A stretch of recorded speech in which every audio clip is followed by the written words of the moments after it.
World's best law of attraction money and success coach అయిన ప్రముఖ షేక్ అన్వర్ గారిచే జూన్ 1 హైదరాబాద్ లో జరిగే one day magic of law of attraction and millionaire mind work shop కి register చేసుకోండి. నమస్తే, వెల్కమ్ టు సుమన్ టీవీ. నేను మీ యాంకర్ సరి. ప్రజెంట్ జూన్ మాసంలో ఏ రాశుల వారికి ఎలా ఉండబోతుందో వీటి గురించి ఇన్ఫర్మేషన్ షేర్ చేసుకోవడానికి మనతో పాటు వేదిక ఆస్ట్రాలజర్ ఉమా గారు ఉన్నారు. వారిని అడిగి తెలుసుకుందాం. నమస్కారం ఉమా గారు. నమస్తే అమ్మా. ముందుగా ఉమా గారు, ద్వాదశ రాశుల వారికి గ్రహ సంచారం ఈ మంత్లో ఎలా ఉండబోతుంది, ఎస్పెషల్లీ జూన్లో? తప్పకుండా అండి. మేజర్గా చూస్తే కనుక మనం మేషరాశిలో అంటే కాలపురుష చక్రంలో మేషరాశిలో శుక్రగ్రహ సంచారం అనేటువంటిది నడుస్తుంది. వృషభంలో జూన్ 15వ తారీఖు వరకు రవిగ్రహ సంచారము, జూన్ 15 తర్వాత రవి మిథునంలోకి సంచారం చేయడం అనేటువంటిది జరుగుతుంది. అయితే బుధగ్రహ సంచారం అనేటువంటిది జూన్ 6వ తారీఖు వరకు వృషభంలో సంచారం చేస్తుంటే జూన్ 6వ తారీఖు దగ్గర నుంచి మిథునంలోకి మారడం జరుగుతుంది. మిథునంలో ఆల్రెడీ జరిగినటువంటి మే 15వ తారీఖునే మారినటువంటి గురుగ్రహ సంచారము ఆల్రెడీ ఉంది. సో మిథునంలోకి రవి, బుధ, గురు అనేటువంటి ప్లానెట్స్ 15వ తారీఖు తర్వాత 3 ప్లానెట్స్ అక్కడ చేరతాయి.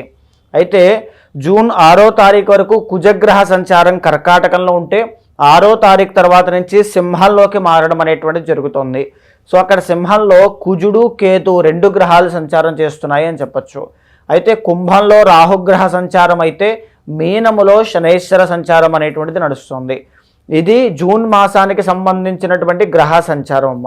అండ్ అలాగే మేషరాశి వారికి జూన్ మాసంలో ఆర్థిక పరంగా, సంతాన పరంగా, విదేశీ పరంగా ఎలా ఉండబోతుంది, వారు ఎలాంటి పరిహారాలు చేసుకోవాలి అంటారు? తప్పకుండా అమ్మ. మేజర్గా ఏంటి అంటే మేషరాశి వాళ్ళకి ఈ మాసము 4 గ్రహాలు అద్భుతంగా యోగిస్తున్నాయి అని చెప్పచ్చు. అందులో రవి అనేటువంటి గ్రహము సూర్య భగవానుడు జూన్ 15వ తారీఖు తరువాత నుంచి మేషరాశి వాళ్ళకి యోగాన్ని ఇస్తూ ఉన్నారు. సో రవి యోగించడం మూలాన మేషరాశి వాళ్ళకి జూన్ 15వ తారీఖు దగ్గర నుంచి రాజయోగము అని చెప్పచ్చు. పనులన్నీ విజయవంతంగా పూర్తి అవ్వడము, ఏ పని అనుకుంటే ఆ పనిలో విజయాన్ని చూడడం లాంటివి ఖచ్చితంగా జరుగుతాయి. ఆరోగ్య సమస్యలు తగ్గడము, రాజకీయ పరంగా ఉన్న వాళ్ళకి, రాజకీయ భవిష్యత్తు కోరుకునే వాళ్ళకి విజయ పరంపర అనేటువంటిది పదవులు దక్కేటువంటి అవకాశములు జూన్ 15వ తారీఖు దగ్గర నుంచి వీళ్ళకి కనబడతాయి అని చెప్పచ్చు. అయితే 2వ స్థానంలో బుధగ్రహ సంచారం యోగించడం మూలాన తెలివితేటలతో వాళ్ళ యొక్క కొత్త కొత్త ఆలోచనల ద్వారా, తెలివితేటల ద్వారా డబ్బు సంపాదించేటువంటి మార్గాలు పెరిగే అవకాశము ఈ జూన్ మాసంలో వీళ్ళకి కనబడుతోంది.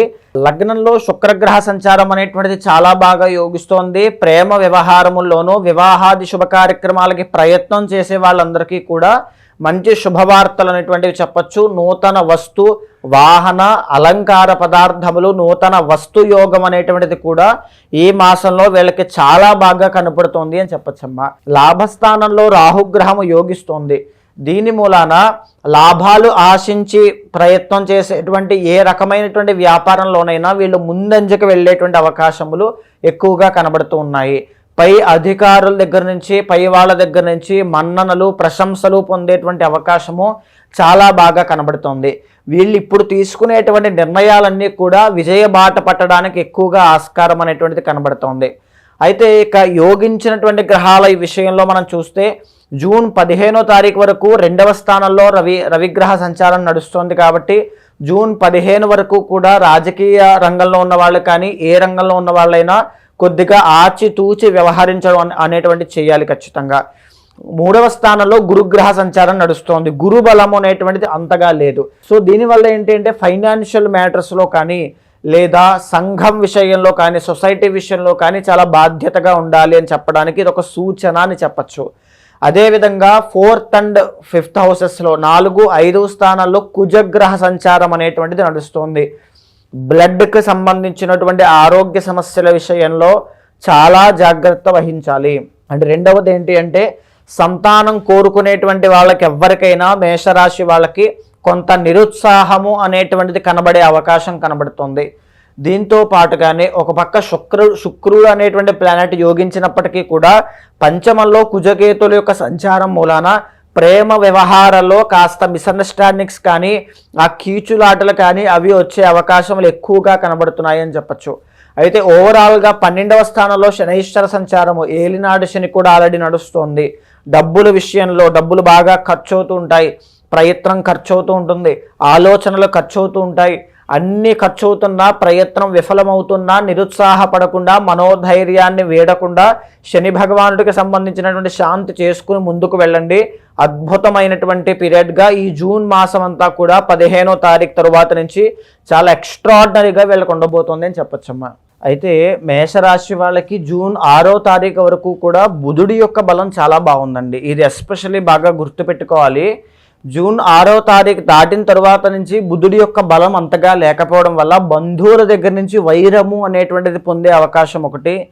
అండ్ ఇంకా చెప్పాలి అంటే నరములకి సంబంధించినటువంటి ఇబ్బందులు ఏదైనా వచ్చే అవకాశం ఒకటి.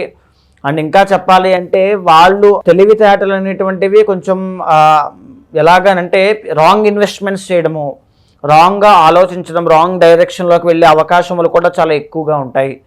సో దీనికోసం ఏంటి అంటే పెసలు, ఎస్పెషల్లీ బుధవారం నాడు 6వ తారీఖు దాటిన తర్వాత వచ్చేటువంటి బుధవారం నాడు పెసలు దానంగా ఇవ్వడం వలన చాలా బాగుంటుంది. బుధుడి యొక్క బలం పెరుగుతుంది. ఈ రాశి వాళ్ళు ఈ మాసంలో బాగుండాలి అనుకుంటే ఎలాంటి పరిహారాలు చేసుకోవాలి అంటారు? తప్పకుండా ఈ యొక్క మేషరాశి వాళ్ళు ప్రతి నిత్యము హనుమాన్ చాలీసా అనేటువంటిది చదవడం అలవాటుగా చేసుకోవాలి. అండ్ రెండవది ఏంటి అంటే ప్రస్తుతం వీళ్ళకి గురు బలము అనేటువంటిది అంతగా లేదు కాబట్టి శివాలయానికి వెళ్ళి ప్రతిరోజు కానీ ప్రతి సోమవారం కానీ అభిషేకం చేయించిన, లేదా శివాలయంలో కూర్చుని పంచాక్షరి మంత్రాన్ని శివ పంచాక్షరి జపము చేసిన గురు బలము అనేటువంటిది పెరుగుతుంది. లేదా ప్రతి గురువారము శనగలు అనేటువంటివి దానంగా ఇవ్వండి. చాలా అద్భుతమైనటువంటి స్వర్ణ యోగము అనేటువంటిది కూడా వీళ్ళు చూస్తారు. ఇంటర్నల్గా వాళ్ళకున్న చార్ట్లో రకరకాల సమస్యలు కావచ్చు, శని ప్రభావం కావచ్చు పడడం వల్ల వాళ్ళు రకరకాల సమస్యలు ఎదుర్కోవడం మనం చూస్తూ ఉన్నాం. అలాంటి వాళ్ళు ఎవరైనా కూడా మిమ్మల్ని అప్రోచ్ అయ్యి వేదిక ఆస్ట్రాలజీ పరంగా పరిష్కారం చేసుకోవాలి అంటే ఎలా ఉంటుంది? తప్పకుండా అమ్మా. ఇది మనము గోచార రీత్యా మాట్లాడుకునేటువంటి రాశి ఫలాలు. కానీ పర్సనల్ చార్ట్లో వాళ్ళకి దశ అంతర్దశలో గ్రహ యోగాలు అనేటువంటివి బాగున్నప్పుడు, గజకేసరి యోగము, చంద్రమంగళ యోగము, బుధ ఆదిత్య యోగం లాంటి గొప్ప గొప్ప యోగాలు ఉన్నప్పుడు జాతకంలో గోచారాన్ని మించి ఆ కష్టాలను వాళ్ళు ఓవర్కమ్ చేసేటువంటి అవకాశం చాలా బాగుంటుంది. నిజంగా వాళ్ళకి అలాంటి కష్టాలు ఏవైనా ఉంటే కనుక తప్పకుండా మీరు అపాయింట్మెంట్ తీసుకోండి. ఆ పర్సనల్ చార్ట్ చూసిన తర్వాత దానికి తగినటువంటి శాంతి పరిహారములు మీరు ఆచరించండి. ఆచరించడం ద్వారా, మంత్ర జపము చేయడం ద్వారా, ఆ తీర్థక్షేత్రానికి వెళ్ళడం ద్వారా ఎన్నో కోట్ల దోషాలు పటాపంచలైపోతాయి. అక్కడి నుంచి కష్టాల నుంచి తప్పించుకుని సుఖబాట అనేటువంటిది పడతారు. థ్యాంక్ యూ అండి. Thank you so much. నమస్తే అమ్మా.